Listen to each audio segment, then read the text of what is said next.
Qizim, nimasi bu?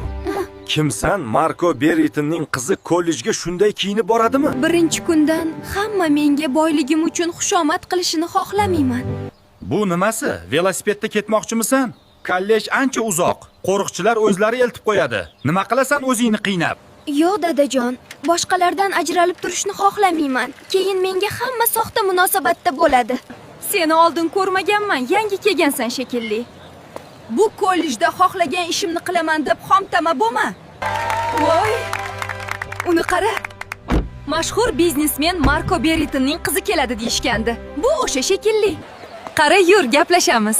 Siz Marko Berritonning qizimisiz? Bizni kollejga kelishingizni eshitganimizdan beri intizorlik bilan kutamiz.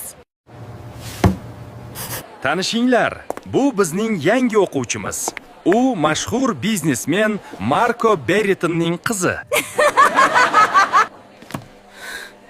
O'rningni bilib o'tir, oyoq yalang. Sen ham yangi kelgansan, nega seni tanishtirishmadi? Hayronman.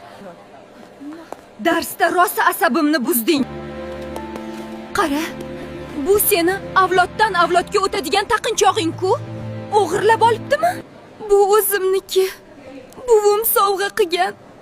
Hech kimdan o'g'irlamaganman. Ber bu yoqqa. Hali senmi mening buyumlarimga tegadigan? Qaytar. U meniki. Qilgan ishing uchun hali afsuslanasan.